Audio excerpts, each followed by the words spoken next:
Euzubillahimineşşeytanirracim. Bismillahirrahmanirrahim. Rabbi şirahli sadri ve yessirli emri ve hlul min lisani yefkahu kavli.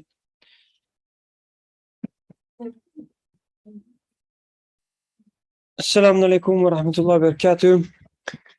Inshallah, we will continue from our discussion on the 10th word, which is about the resurrection and the hereafter.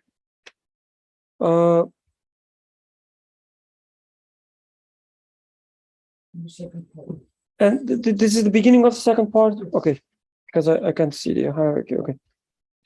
So previously we studied 12 aspects of hereafter resurrection, how we can know about the hereafter and the resurrection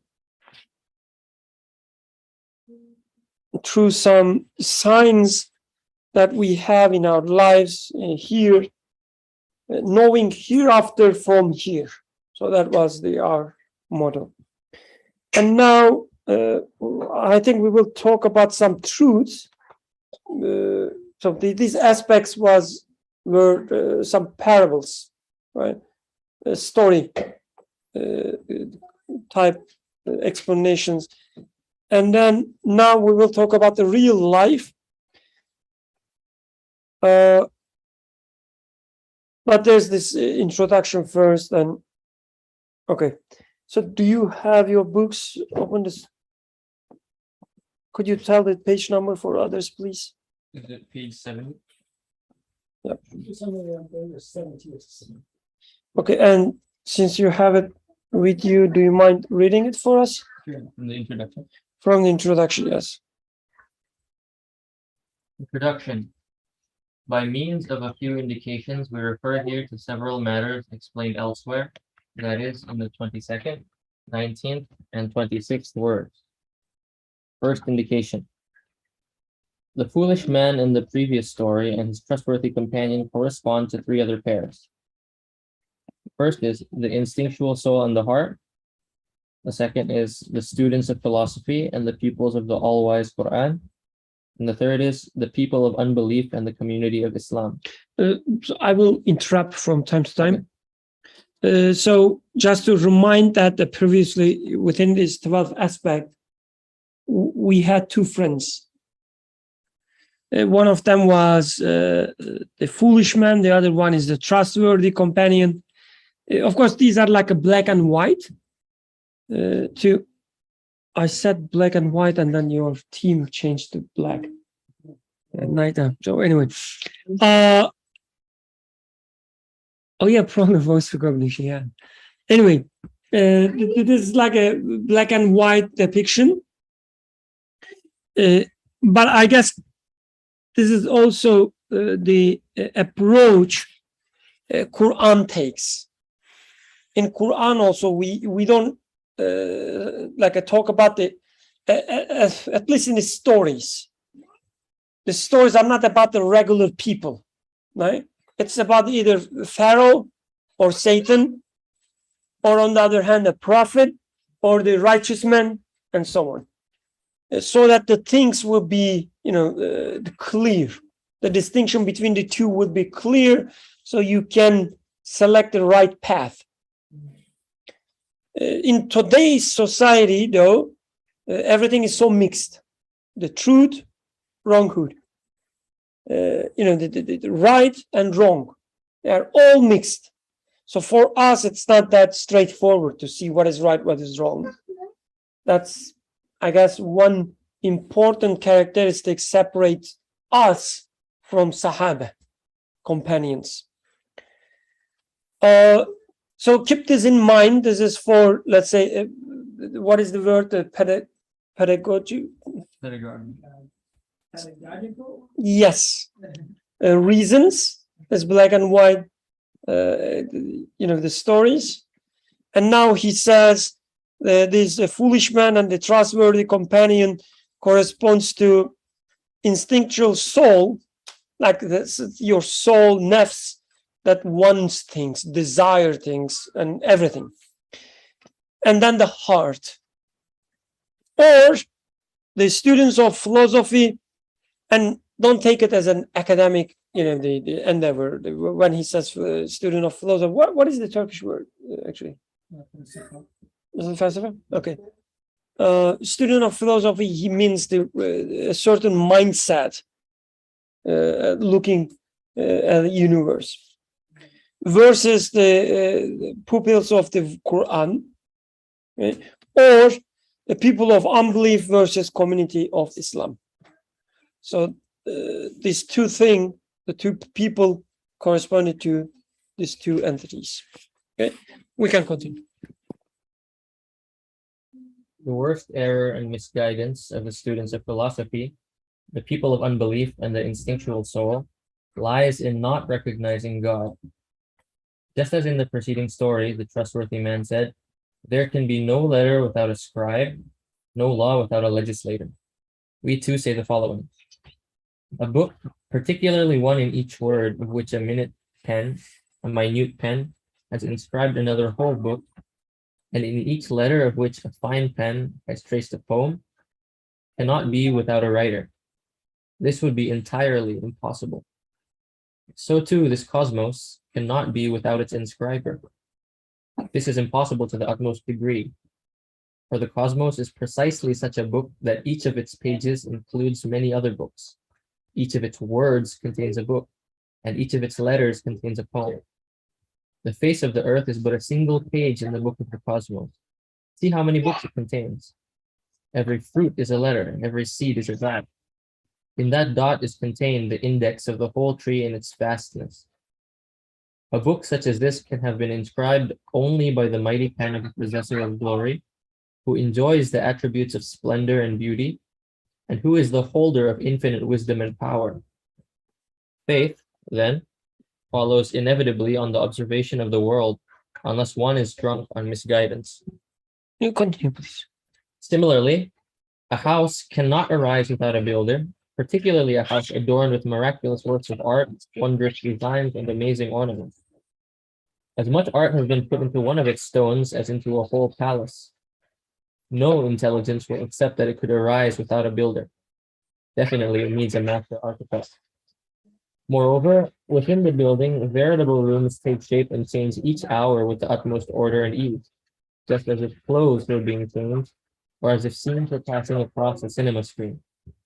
We can say even that numerous little rooms are constantly being created in each of those scenes. In like manner, the cosmos also requires an infinitely wise, all-knowing, and all-powerful maker. For the magnificent cosmos is a palace that has the sun and the moon as its lamps, and the stars as its candles. Time is like a rope or ribbon hung within it, onto which the glorious Creator each year threads a new world. And within the world that he thus threads on the string of time, he places 360 fresh and orderly forms. He changes them with the utmost orderliness and wisdom.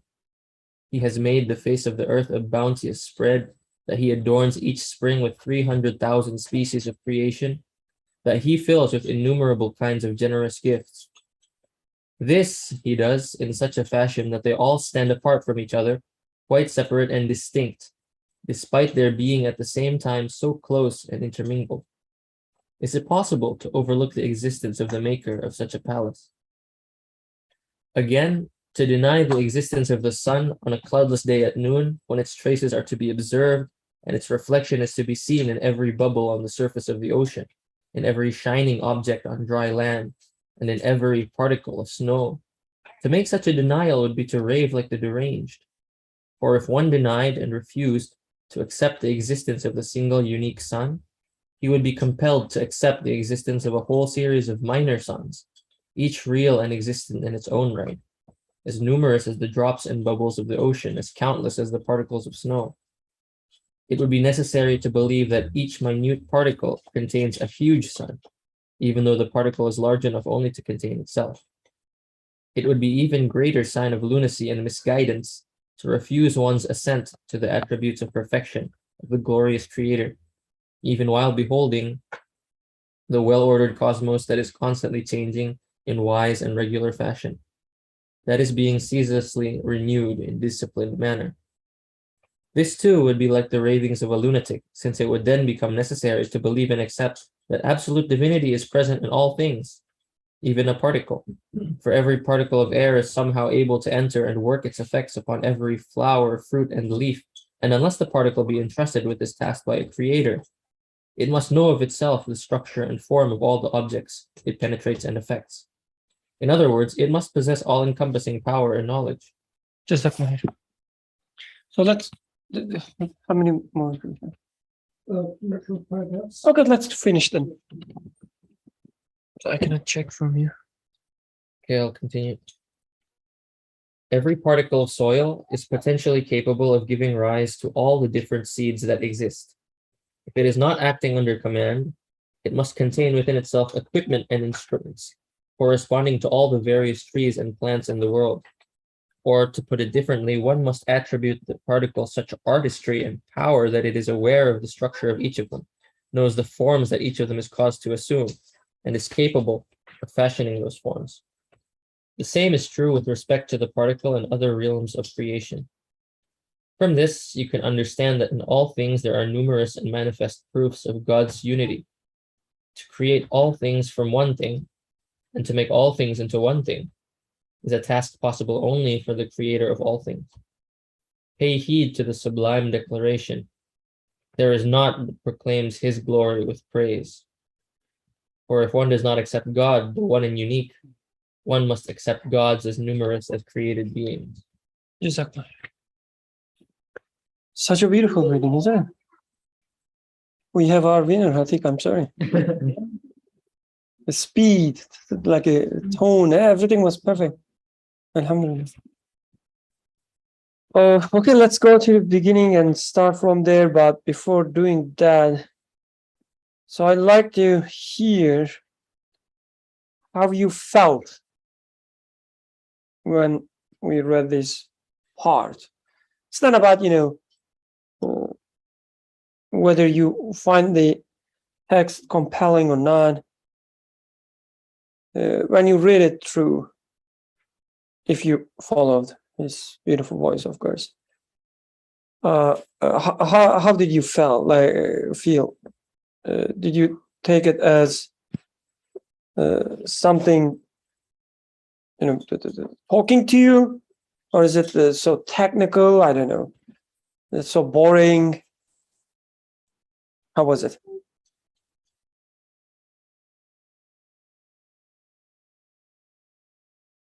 Any comments? And don't feel shy, like I'm not related to the author, so I don't mind. I think I could benefit from a discussion of how every particle, if it's not given a mission by the creator, how it would necessitate, having knowledge of everything and being its own God. Yeah, this is very exciting topic. Yeah. Actually, yeah. I share your excitement. So if you deny one God, there's no option to say that, okay, I'm an atheist, I don't believe in God. But the author says, no, actually you believe in infinitely many gods. Rationally, no one's gonna agree to that. At least kind of saying it's either. I do believe in God. Anything else? How was it for you? I like the paragraph about how it was a metaphor of he compares the world to a book. That every little thing is another book. Every little thing is a dot, and it has its own complexity. So I was thinking about how we were talking, like everybody seems to be in biology here, except for some few. So yeah, like how complex everything is when you zoom in, and how, like, let's say if I draw something on this board, if I zoom into my drawing, there's nothing there. It's just a terrible picture of a square or something.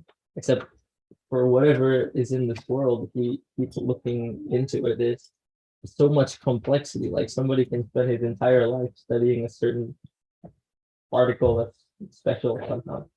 And that goes to show, yeah, like mashallah.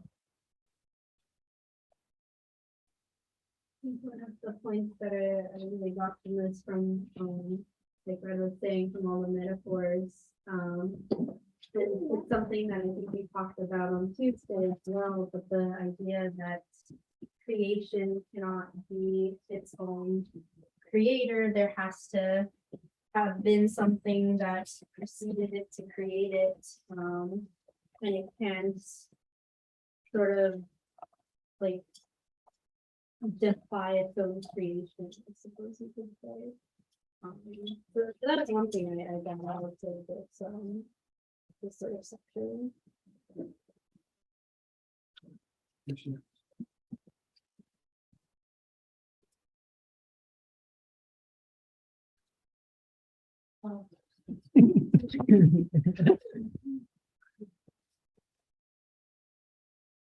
Oh, please go ahead. I'm just trying to find a place that I can capture all of your voices. But I guess that's the only place for now. Yeah, please. Any other comments? So we have excitement about one God versus multiple gods. Another one here. So you will have to repeat it. Sorry, I was, yeah. And then let me finish with his again. We have the books within books part. And what about yours? Essentially, I was saying that creation can't exist without the creator is the main thing. Okay, I see. So like the building cannot be Right. there without a builder. Okay. Which is, I guess, just the opposite of our scientific method. Like our aim is to show how things happen without a builder. Anything about you, Yusuf? Any excitement? Any? It's all full of excitement. But one point that was at the beginning, there can be no letter without a scribe, no law without a legislator. It seems so clear, so open and so simple of an argument, but it's so strong of an argument at the same time. Seeing a letter somewhere, even today, where we in the walls of some caves, we see some shapes that look like animals. We say, oh, this must have been drawn by some people, some ancient people. We don't simply say, well, this is just random. This is by chance, some ink go over there, because there, we observe some meaning in there. And we said there must have been some people living here that painted this. And these are super simple shapes of something that looks like a cow, somebody chasing the cow, like as simple as that. And we rightfully say that there must be a scribe of this or a painter of this, and we search for it. Or I remember in our secondary school, probably history book, there was a picture of a needle. Needle is simply a bone with a hole at the bottom, and the figure caption was saying that ancient people were sewing their clothes. So they didn't say that, well, this is just some bone with a hole behind it. But they said that, well, there's no such bone in and of itself. This is prepared, made in a certain way. A tool as simple as needle, you look at it and we say there must be somebody who did this, who used this, so on and so forth. How about this existence so meaningfully within order, but we say it happens by itself, by chance, by millions of years of change and this and that. So would you buy that really? Is what's shockingly asking actually, because the author in here is, as also for the part that Atik attracted our attention, denying one creator means, actually, when we say there's no God, the author says, you know what you're saying? You're saying that you're accepting infinitely many gods. This is what it boils down to. So as if in this 2 pages, author is showing so much of our contradictions. when you see a single letter in some archaeological site, you say that there must be some human who have written this. When you find a needle somewhere, you say, oh, ancient people used simple tools for sewing. But when it comes to the book of universe, when it comes to the cloth that my body is clothed with, let's say the skin, or the cloth of a tree, you just say, well, it's not, it just is, it happens. So just these contradictions, I guess the author is saying that if you're accepting this, you must be a lunatic. That's why he repetitively used this. To be accepting the order in one side, but rejecting it on the other side, you must gone nuts.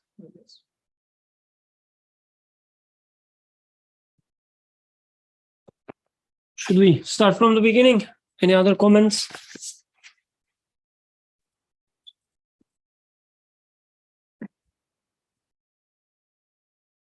So, I think the way Zerin, right? Name, okay. Zerin put it, I think it's very accurate and also interesting that she said the existence cannot, happen without a creator by itself. And I think this is extremely important. Like when we say a building cannot be there without a builder, or a letter without an inscriber. So we are more, like the emphasis is on the certain qualities like artfulness or the order of the building and so on. But even beyond that, just the fact that something exists, like it is there in an orderly fashion or non-orderly fashion, if there is such thing as not having any order. Artful manners or not, doesn't matter. Just because something exists, whether you like it or not, just this fact alone tells you that there must be a creator, because it is a created being. It's there. It's not there, right? Double negative. So it is there. So there must be a creator. Like how would you then otherwise explain its existence? So you either has to say that it exists and I don't care, it just exists, and I will only try to understand the ways it exists. I would say, okay, if you are not interested, that's great. I mean, it's foolish of you, but that's great. We need also fool people, right? But again, just because it exists, it's already so exciting. So we usually, for instance, when it comes to the existence of God and so on, we always used to hear these beautiful examples. Oh, look at the river, how beautiful it's created, and so on and so forth. It doesn't matter, even if you don't like it. Illness, for instance, or death. Something is broken. An animal doesn't have the second eye. That normally this species has two eyes, but this instance has only one. Doesn't matter. It exists. This one eye exists, it's there. How do you explain the existence of this just one eye? Or you are sick. Oh, there cannot be God. If God, existed, then he wouldn't give sickness. What are you talking about? You're just speculating about something that you don't know. Just look at the things in front of you. The sickness, it exists. How do you explain its existence? The feeling of hatred, it's there, it exists. How do you explain? Just the existence part, even without going deeper into the qualities, like how artful it is, how beautiful it is, how orderly it is. It is there. So one of the scholars, a teacher of mine, she was saying, the people always complain that the children are dying when it comes to religious discussions. But how about these dying children? And she said, I always say, okay, explain the death of these children without referring to God. You cannot do that. Even to explain the death of the child, you have to believe in God. Because it's something exists, like death is happening in front of you. How else you can explain the death of a children? So it sounds as if, it's a contradictory to the existence of God, right? Something non-merciful, so-called. But she says, okay, explain this so-called non-merciful thing without God. How blood exists, how this knife cutting the skin exists, how it cuts the skin. Explain without God, and you will fail. So just bare existence, bare minimum existence, it's already an evidence for the creator. This statement makes sense. I'm sensing that there might be some questions in the mind, so let me people into the explanation satisfying the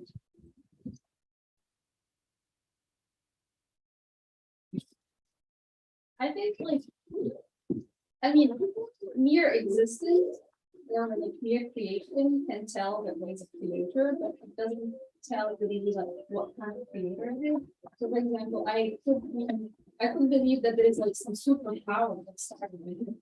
And I wouldn't believe in God, but I would still believe that there's something that initiated this whole thing.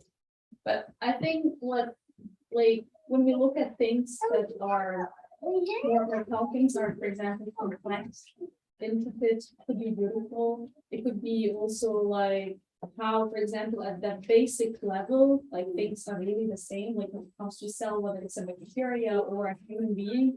This might tell you that, or even intelligence, how any organism will have a certain level of intelligence, even the way it survives. So this, I think, tells you that this is coming from someone or something who has at least some intelligence or some beauty or some complexity or understands this whole thing. And the fact that everything has something in common, then this is also coming from the common source. Yeah. So definitely the existence as a whole, the entire universe would tell you about your creator. But going back to your suggestion about, you said, in case your voice was not heard, you said, I could believe that there was some superpower initiated the universe, and then stop there, right?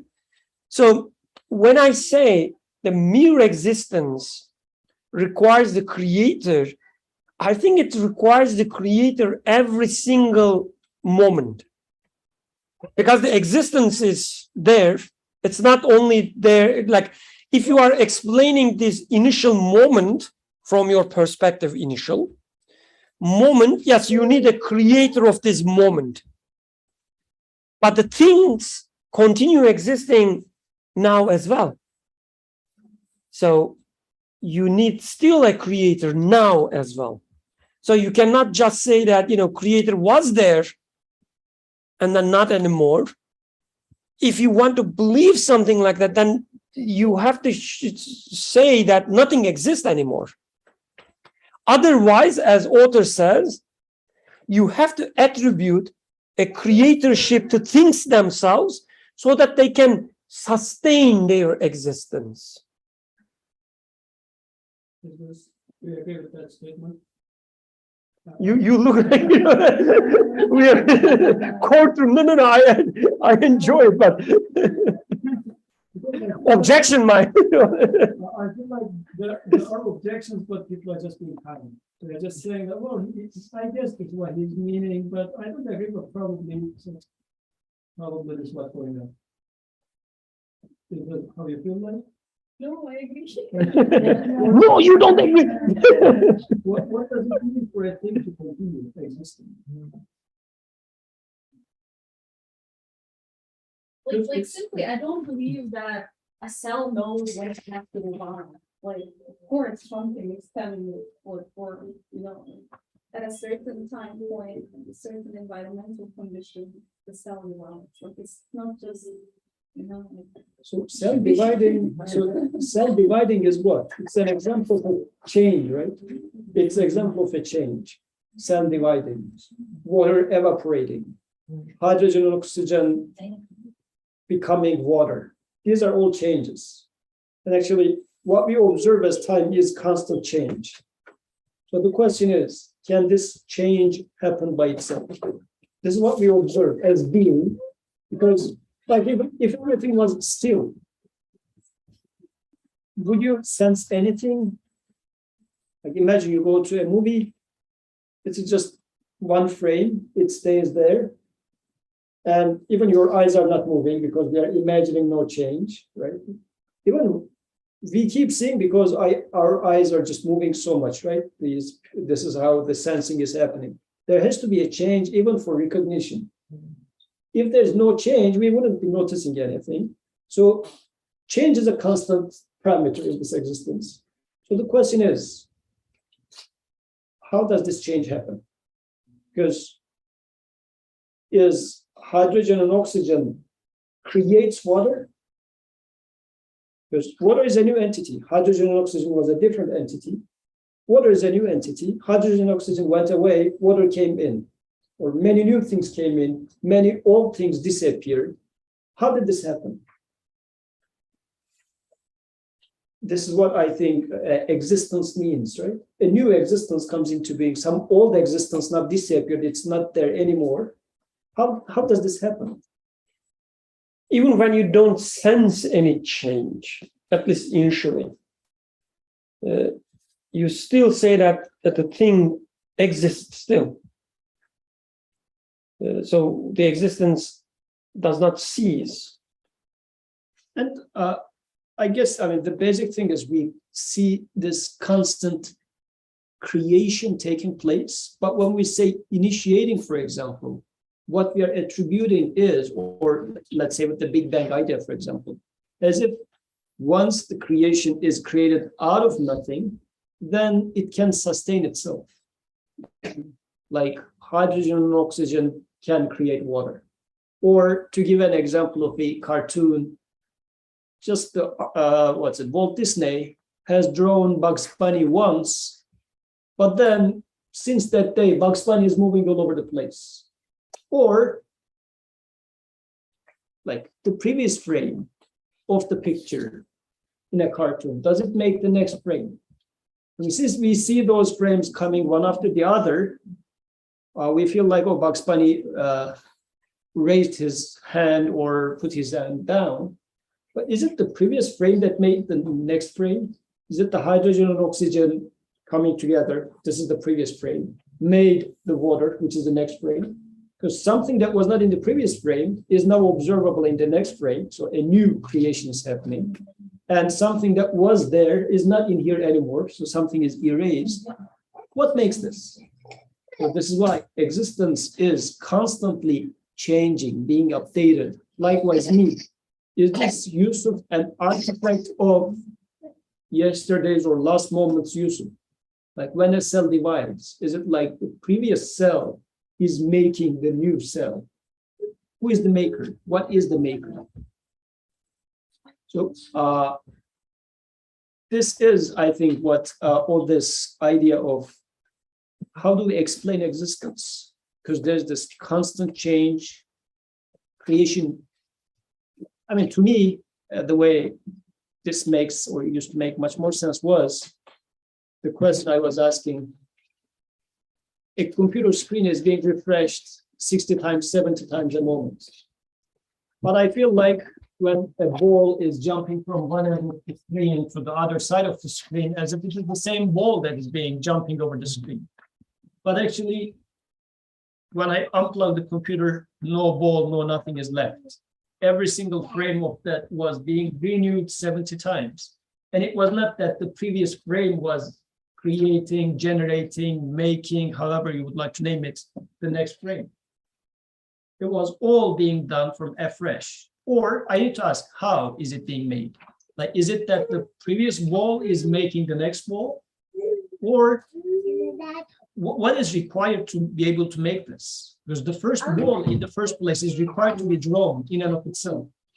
But it doesn't have the qualities to exist in the first place. It requires to be given existence. How could it give existence to the next frame, which it didn't have in the first place itself? Hydrogen does not exist by itself. Oxygen does not exist by itself. How is it going to give existence to water? Like, all these sort of questions is, I think, goes back to what probably come up there. Anywhere a change is happening, a choice is being made. Who makes this choice of giving existence? Does it make sense at all?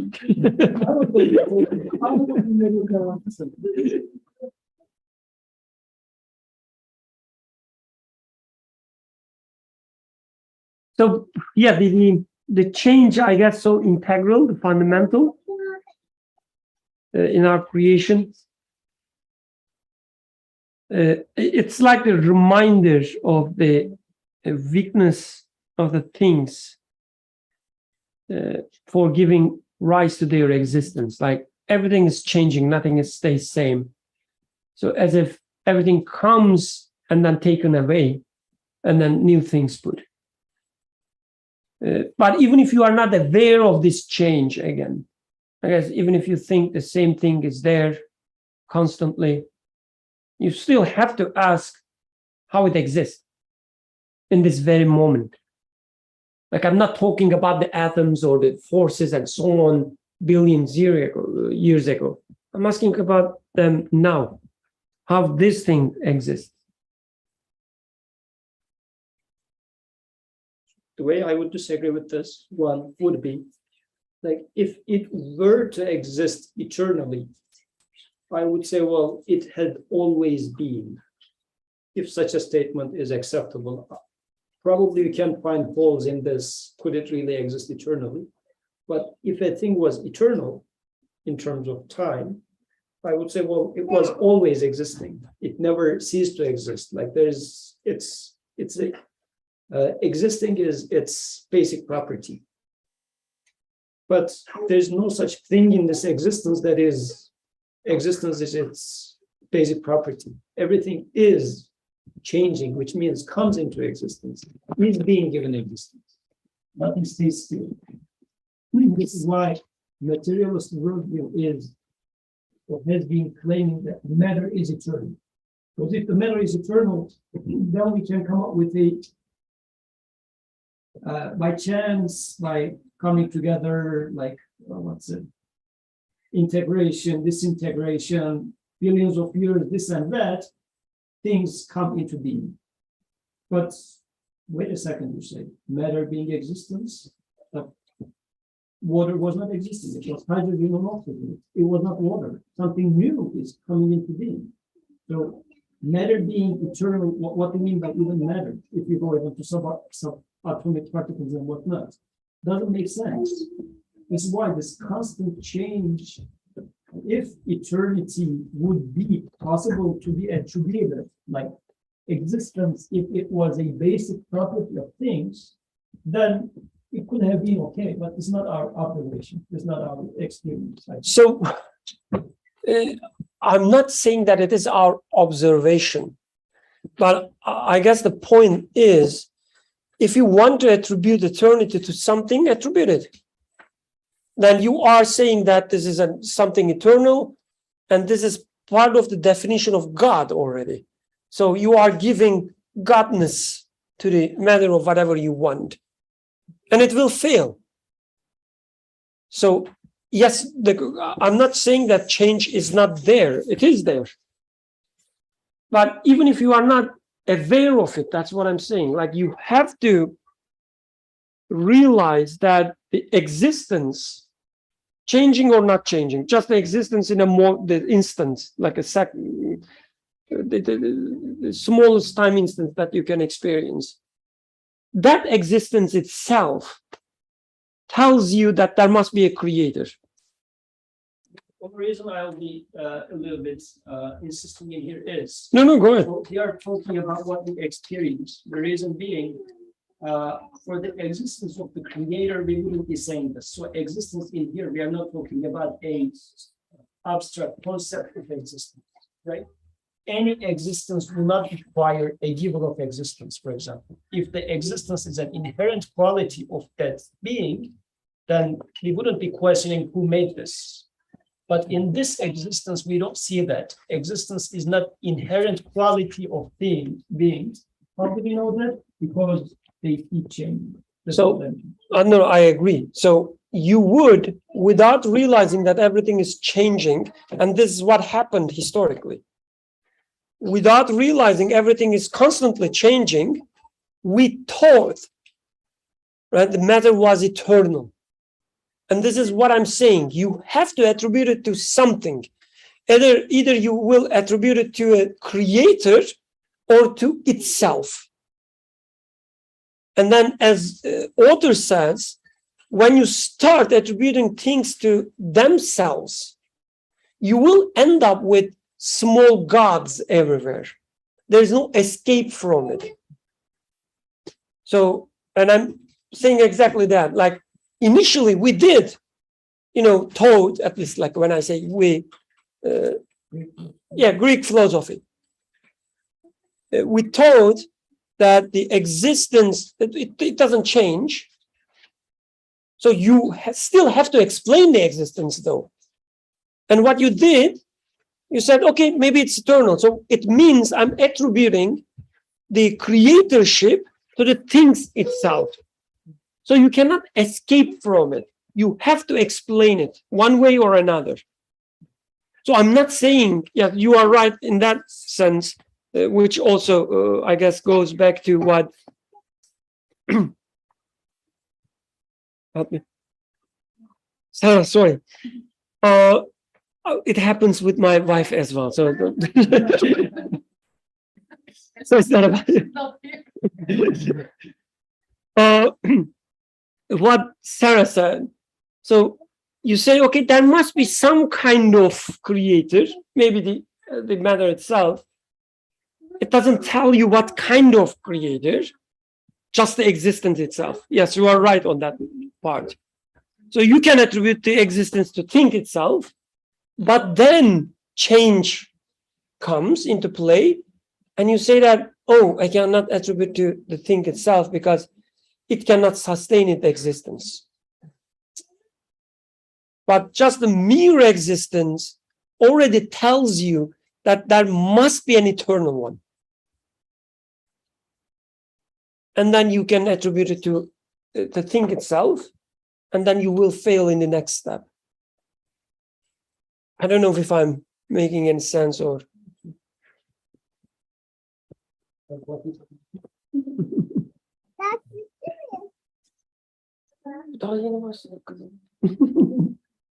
She asked whether the discussion is over. Any comments, any disagreements? Anything about the kids that we are playing with? Is he cute, for instance? I have one question here. I mean, my question is, I get from this all of this entire paragraphs, creation, existence of a God, but in none of these paragraphs define that there is only one God. How do we actually? I mean, I don't understand. I could also infer from this that there are multiple gods. Each has, like the Greek mythology, each have their own responsibility. Like the one is creating life, one is actually responsible for death. How do I infer from this that there is one God? I guess from the part when he says the ethics comment, the part he says, if you deny one God, then you have to believe in infinitely many gods. So you have to, either one or the other. There's nothing between. Yeah. And then he explains, I guess, in the certain paragraphs, we can go over them together. No worries, don't worry there. That he does say that because of these and that, as Sarah was saying as well, you see the stamp of, like a same stamp over everything. So there's no conflict there. There's no differences there. So it's not like when you look at this, the chemical systems, for instance, you see certain order, which is completely different than when you look at the behavior of Yusuf or people. You see the signs, the same signs of the same God everywhere. So, yeah, like initially you can think that, oh, maybe there are many gods and so on. But then what you experience, what you observe, the sameness everywhere. So this is the one reason that we have universal laws, so-called laws. So the first is the gravity is same here and then there. So this itself tells you that there is only one God. The way the style of the writing of the conclusion was, in a nutshell, the author says there's no way in between. It's either infinitely many gods. If this doesn't make any sense, then there has to be an absolute creator. So one God doesn't mean countably one. It means not what type of its existence, like absolute. What does that mean? So let's say I look at the example he gave was soil. In that soil, I can put any type of seed and it's going to become a plant. So the author says, how does this happen? This soil particle goes and works in this body of this plant and becomes part of that plant. So he says either every piece of soil knows any possible type of plant and works in it. Just imagine being a software engineer. You are being put into any company and you immediately start working there. So what would that mean? Either that would mean you know how every company is functioning, like no learning curve. You start, you are now into Apple, you were perfectly fine, Microsoft, perfectly fine. You immediately, like day one, you start becoming productive. And the next day, they put you into a factory which is producing ship. You work there. Spacecraft, work there. Throwing something, work there. So that means you know everything on this earth. Because you can work anywhere. This is the example he gives for the soil.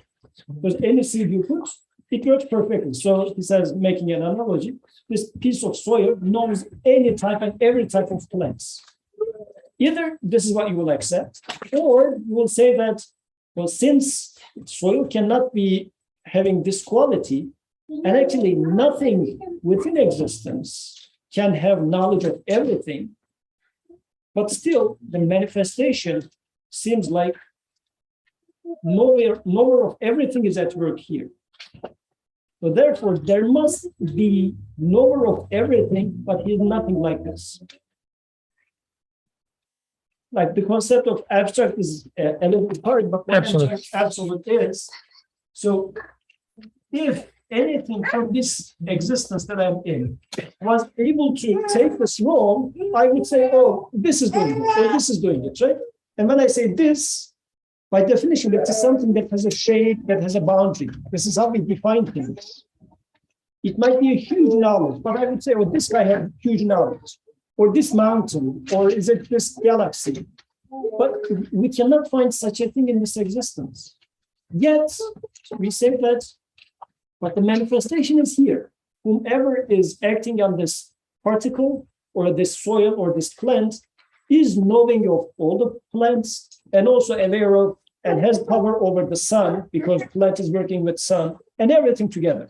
So this is what absolute means. There must be a maker, but this maker's knowledge, I don't know what it is like. The only thing I know is this manifestation of knowledge comes from him. So this one God doesn't mean countably one. It means absolute. I cannot define anything about him. What is his weight? What is his color? No, he is not colorful. He is not, I cannot talk about weight, smell, because all these are properties of things here. And I can attribute the action to someone who has a smell, who has a, if I was looking, I would say it's this, and I wouldn't complicate things with the idea of God anymore. I would say, well, this explains everything. It is settled. So this is why one God is not number, countable number. It is absolute, undefined. I can only conclude about his existence, and I can attribute that, oh, knowledge is here. This knowledge must be coming from him, but what does his knowledge look like? I don't know. I know that this is from him, and that is all I can say. So, and the way he was presenting it was always like this. He says that we look at this seed, because we don't do it top down. Like we don't imagine a God and how he would do this. Because it would be, even if you imagine one God, you're imagining a single personality. There's a boundary around it. But the thing is, no, I don't know. What I know is there's a plant here, there's a soil here, or there's this air molecule here. It goes into me, it becomes perfectly functioning in my body, this oxygen. If I exhale it, it goes to the plant, works perfectly there. Again, comes out, gets to you, works perfectly there. This same oxygen. Does it know you? Does it know me? So therefore, whoever is employing that air molecule is knowing everything at the same time, must have power over everything at the same time. Such a thing is not possible within this existence. So there must exist an absolute knowledge. Absolute meaning has no boundary, no definition. I only know that it must exist. I don't know what it is like. If I was able to explain things with a boundary, I would say, oh yeah, I found it. It is this giant knowledge which is on the top of such and such mountain. However giant it is, it will have a boundary. But the existence I live in doesn't match with that. I think another argument against the concept of multiple gods would be, or I mean, like how things, like in the argument says, like these particles of soil might be divine or something, like they know everything. Let's say for argument that humans are more complex than dirt. I mean, I feel like I'm more complex than dirt, I guess. But if I try to think of what kinds of muscles that I move individually to pump my blood, I have no answer for that. I don't know anything about how that works. Like the same thing happens while I'm in this house, while I'm on a mountain, while I'm on an airplane, let's say, and I don't recognize all of these characteristics. I don't understand all of the differences of air pressure and whatever that makes things that I need to keep track of to keep things working. And as a being that is more complex than dirt, then how that confirms that things in and of themselves don't have a divine a divine all-knowing property to them. Actually, we will need to claim that my particles are more knowledgeable than me. Yeah. Because I don't know how my particles are moving, but they do it perfectly. Like whatever we just ate, it's going to go into my brain, my hand, wherever they go, perfectly functioning. I don't know what they do, but they do it perfectly. Even the most smartest whatever creature on earth, I am not able to understand or know what they are doing. They are smarter than me. I have to accept.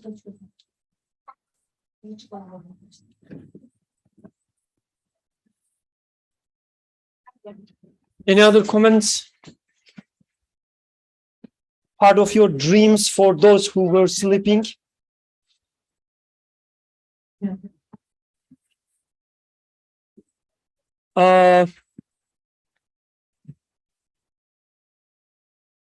Okay, let's start from the beginning. We have, I guess, 15 minutes or so.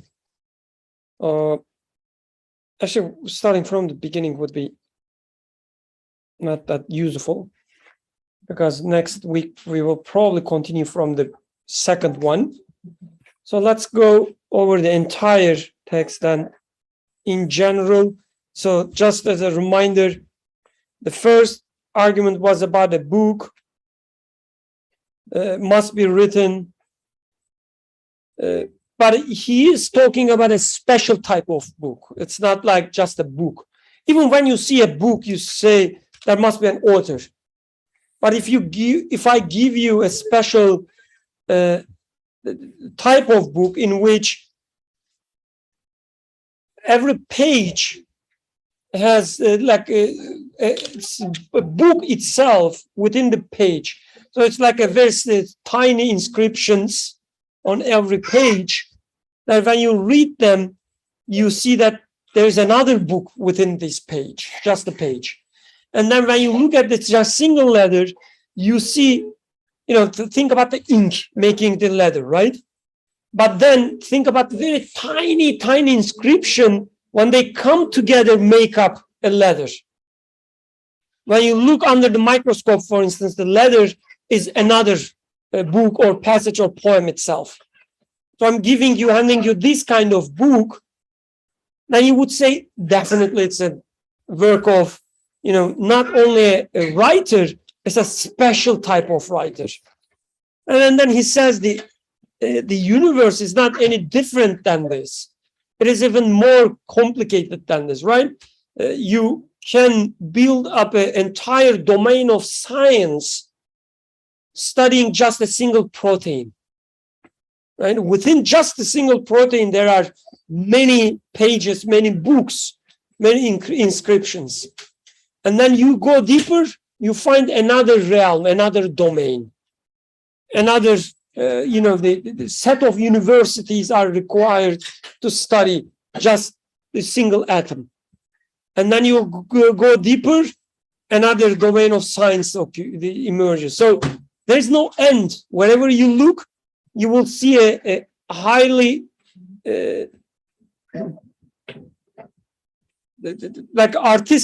artistically crafted letter or inscription. I guess even realizing this itself about the universe is something unique, because the way we study universe is usually so how to say, like independent parts we talk of, right? We don't see this fractal nature of the reality, that as you go deeper and deeper, you see another universe, and then go deeper, another universe. And at the same time, everything is contained within every instance. Meaning, just look at the single cell of human being, you will observe almost every quality that you observe when you look at the individual himself or herself, right? So the universe within universe, it's so complicated, but at the same time, everything within just in one thing. So I guess it defies any idea that things happening by themselves, or it is just mere random chance.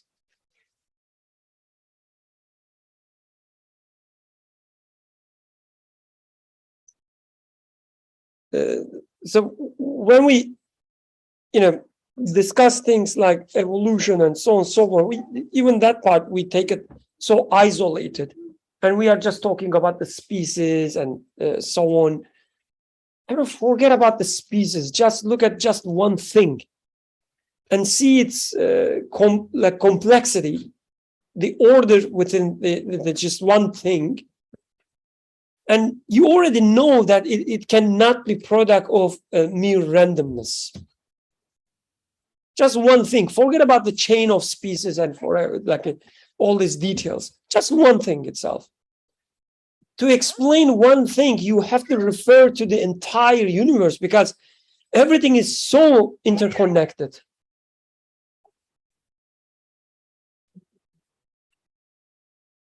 if you just look at human, because the way he talks about the book, for example. So apparently I understand human as a combination of multiple organs, like one page I am, but in each part of me, there's this brain, there's this hand and everything. But as you go down to the dots, which is the cell, in the cell of my hand, which is of the hand, you see the program of the brain and the livers and everything in there. Which means maker of my hand must be the one who made entire me. Like it cannot be that, because just in the tip of my finger in that cell, he kept the entire model of my program again, saying that whomever made this hand made the rest of your body.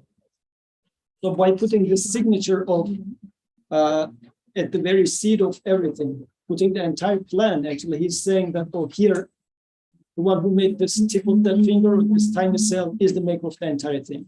And if you take human as such, the way human is functioning in harmony with the rest of the creation, with the rest of the universe, with the sun and the moon and the galaxies and everything, whomever makes me by keeping the rest of the creation in account signifies that whomever made me is making the rest of the universe. Because if it was as we are studying it in isolation in the lab, because this is how we do it. We just take the environmental conditions away and just leave one of them, and then we try to come up with a causal relationship. Or in the absence of this, it didn't happen. When we put it back, it happened. Therefore, this was the doer. This is our way of investigating it. But this is not how reality works. Everything is so much intermingled. Everything is happening so much altogether in this existence. What does that mean? Whomever is controlling the tiniest must be the one who does the whole thing. This is why even if you assume that, okay, forget about thing, I would be accepting that everything has infinite knowledge. I might be a staunch and just very obstinate person saying that, no, I'm fine. Yes, every particle has the knowledge of the entire universe. I want to accept this. It doesn't stop there. Like even if you accept this, it's not only a matter of knowledge, it's a matter of power as well. Like every particle now also have to give commands to every other particle and receive command from every other particle. Because we are now talking about an army. Soldier is the commander in chief. So he gives commands to N-1 soldiers and receive commands from N-1 soldiers. Like being a king, at the same time being a power of all the rest of the particles, which is a contradiction. It cannot happen.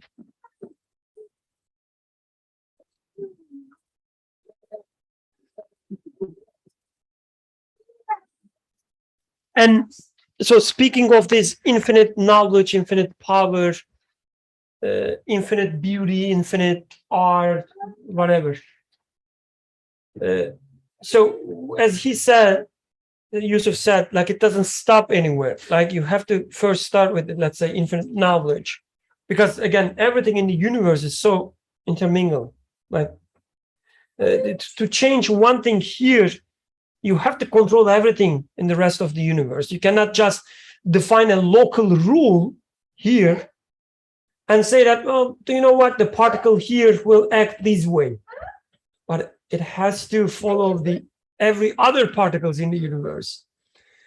So anyway, you start with infinite something, and then it goes like this, infinite. Okay, every particle has to know everything in the universe. Also, every particle has to have control over everything in the universe. Every particle has to have a sense of beauty or art, because I do observe art and beauty in the universe.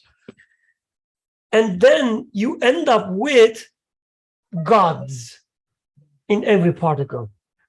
And the particle, don't take it as like as in physics. It doesn't need to be atoms. Like whatever you mean with the particle, the smallest unit of existence, that you can think of. For an engineer or a scientist, probably it will be an atom, but for an artist, it will be just a dot, right? Whatever the unit of existence that you are talking about, that this unit of existence has to have this godness. And that's what you have to believe. And this is not a mere, also, just a, let's say, a cold belief that you say, oh, who cares whether every particle is God or not? But then there's your life. And your life is depend on that many gods. You have to worship them all together. And this is what happens, actually. Like, this is not any philosophical discussion. In our practical life, Fear of God. exactly, fear of God, right? This is, in Quran as well. And what the Quran says, they fear of things that they cannot, the things that cannot harm or benefit them. So this is what happens to us. It's not, whether you have some cosmological arguments about the God or not. It's about your life. If you don't believe in one whose hands is the control of everything, then you have to believe in this infinitely many gods. And what happens next? You are afraid of viruses. Oh, they can kill you. Wait a second. A random chance of something and you will be the death. It's not part of the plan. I was so, what is the opposite of lucky? Unlucky. Okay, it was easy. Next time I will ask something more difficult. So you are afraid of viruses then. Like, of course, you have to be, careful with the viruses. But I'm talking about, afraid in the sense that your life, it's in his hands. That's what happens to us. Look at yourself. You will see part of it. And then look at the others that you will see clearly, more clearly, because it's usually harder to see in your, but in others, you can see it more clearly. Like the people around me, especially the ones that clearly identifies themselves atheist, for instance, you will see this fear so pronounced. You will be afraid of the weather. Oh, what happens if it is so cold? Right? Because it's always out of random chance that it may do something to you. Oh, what about these rats? What about these insects? What about these leaves? Or what about the microbes in the air? What about recession that's coming? Exactly. It doesn't stop because it's infinitely many gods. And what about the rich people if they are controlling our society? What about these? What about that? Right? When you don't give the plan of your life to his hand, then you have to give it to infinitely many hands. And you are like the anxious, depressed person in the most pathological sense. And this is how we live our lives. So it's not mere, some boring philosophical discussions. It's about our life. And this is what happens to us. You can also take it as a recipe or as a diagnosis. Why I'm so anxious all the time? Why I'm so afraid that as if my PhD wouldn't end? Like it sounds like it wouldn't end. Like my supervisor has to approve it. My committee has to approve it. My PI has to approve it. And then it has to go through this committee, that committee, this approval, that approval. You're so anxious as if your future is in their hands. It doesn't end. It doesn't end with some boring assumptions.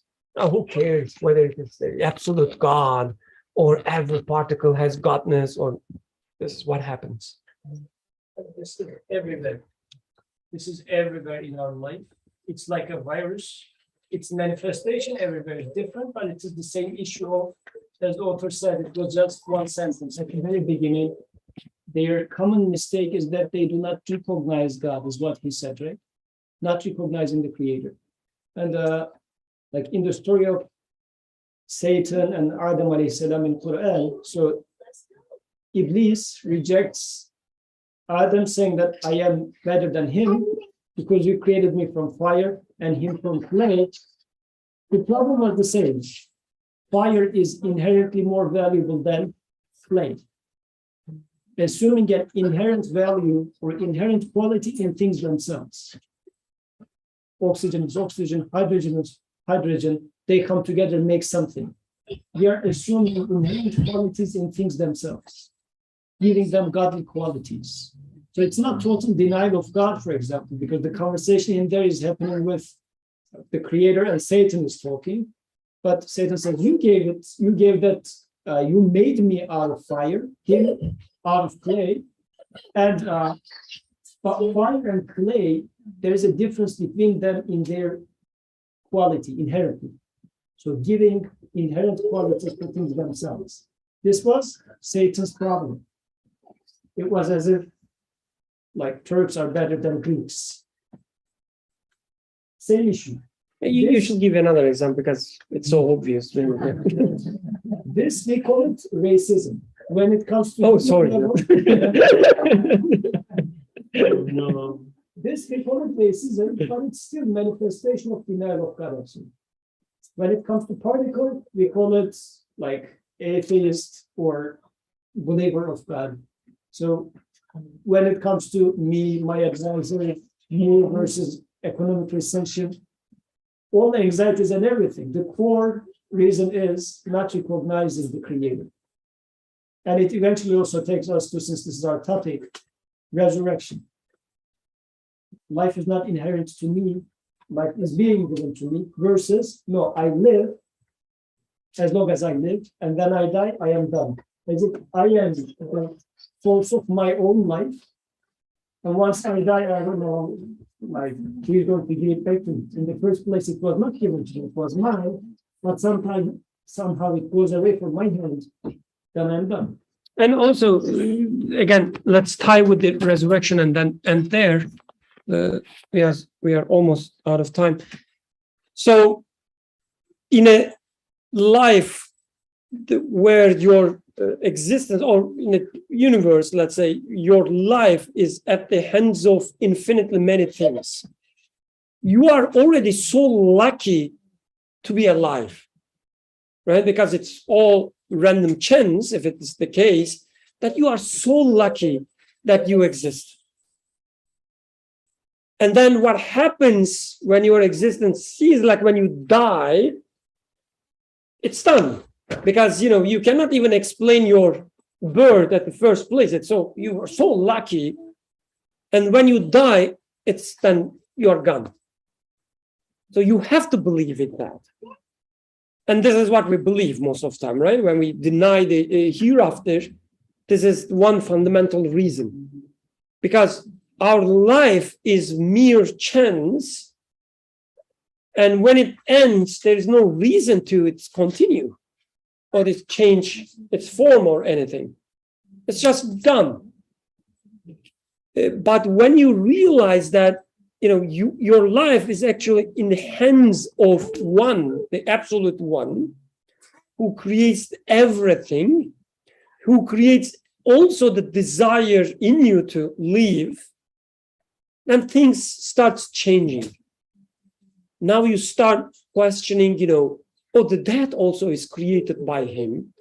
And everything I observe in this universe, there's always a wisdom. So what is the wisdom there? What is the wisdom that I don't like death? So it becomes a book to read. But without such a belief, then there's no book to read. It's just mumbo jumbo everywhere, right? So I guess resurrection comes into play, or at least even become possible only when you realize that everything is in his hands. And he is the all-wise one, all-knowing one. So my death also created by him. My desire to live beyond that is created by him. So all these things must mean something. And then you start reading it, and we will start reading, what it means in following weeks, inshallah. What I'm trying to say is that what you believe is so essential that your life is at stake. It's not a mere, again, just cold belief that you just put a check mark on something. Oh yeah, I believe in God, but who cares? No, if I don't believe in God, my life is miserable. It's just a misery.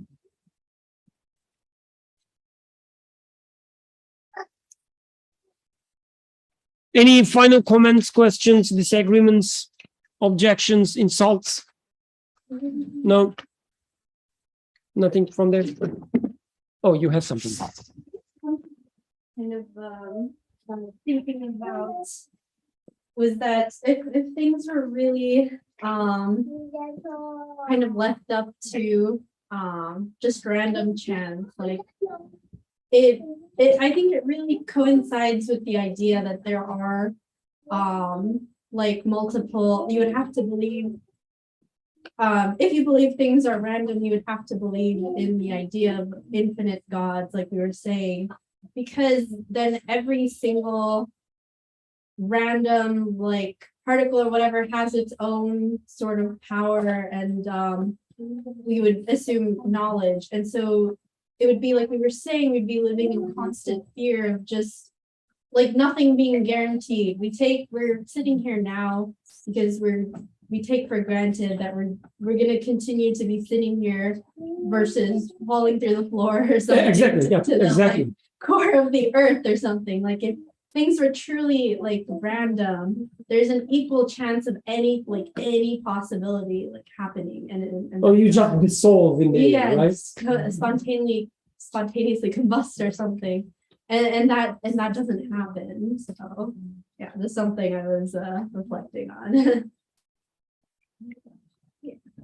So any denial actually is self of, what is the word? Like it conflicts itself.